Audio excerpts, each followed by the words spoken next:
शांता, अगं ए शांता, अगं आहेस कुठे? ये ग पटकन बाहेर.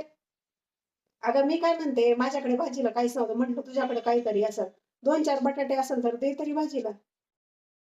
आहे का? अगं आण मग पटकन.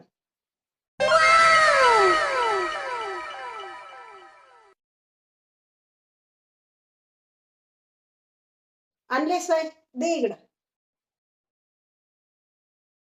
काय बाई, चार मागितले आणि चारच दिलंय, आणखी नको ते का तुझ्याकडे? बरं ठीक आहे, जाऊ दे, राहू दे, करीन मी याची भाजी, होईल बघ भाजी. बरं चल, येते आता, माझ्या मागं खूप घाई आहे बघ, घरातली सगळी कामं तशीच पडली. चल येऊ का मग? अगं आलीस तर थोडीशी बस, नंतर जा ना. अगं नको, माझी घरातली सगळी कामं तशीच पडली, बसून तरी काय करू, बसायला आणि त्याला पण वेळ नाहीये बघ माझ्याकडे. चल येते बघ मी. अगं बस जरा, थोडा वेळ बसल्याने कुठे काय होणार आहे लगे इतकं. पण तुझ्या घरातली माणसं कुठे गेली आहे ग? कुणी नाहीये का घरात? बरं चल, तू एवढा आग्रह करतीये ना तर बसतेच बघ मी. आणि एक काम करशील का, मग मला ना एक कप भरून मस्तपैकी चहा तरी कर. जा पटकन. आणि हो, चांगली ना अद्रक वगैरे किसून टाक बघ. चल, जा पटकन, मग आम्ही बसते आहे इथं. अगं शांत झाला की नाही? अगं आण ना पटकन.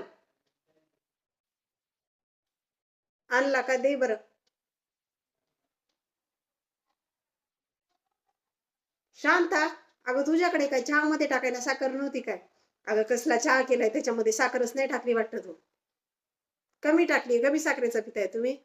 अगं मला खूप मोठी साखर पाहिजे बघ, नाहीतर चहा पिल्यासारखंच वाटत नाही.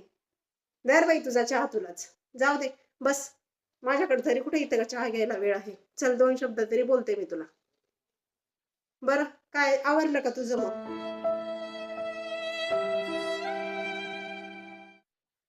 बरं मी काय म्हणते शांते, अगं आपल्या शेजारती ती मोनी आहे की नाही, मोनी? ती मुंबईला का पुण्याला आहे म्हणे ना शिक्षणला.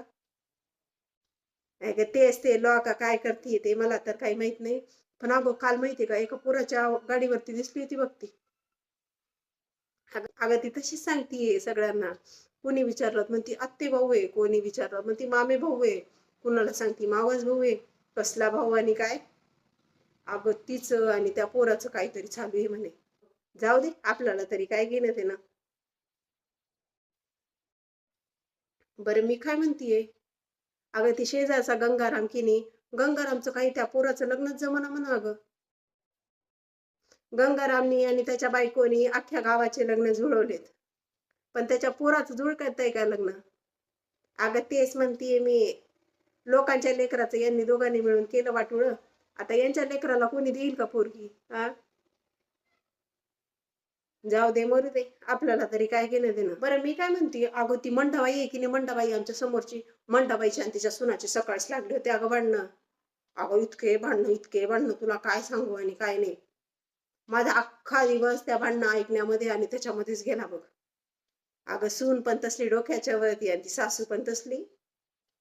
सगळ्या दोघी सारख्याचे बघ, सासू आणि सुना, एक सुद्धा कमी नाही त्याच्यामधली. जाऊ दे, मरू दे, आपल्याला तरी काय घेणं देणं. बरं चल, मला खूप उशीर व्हायला बघ, मी जाऊ का आता? बसू वय आणखी. शांता, तुझी सासू काही दिसेना ग घरात, कुठे गेलीये? गावाला गेली बाई, म्हणूनच शांती आहे घरामध्ये. नाहीतर मी घरामध्ये आली की तिची, तुझ्या सासूची जे किरकिर किरकिर किरकिर किरकिर असते की नाही, मला बसावं पण वाटत नाही आणि काही नाही बघ.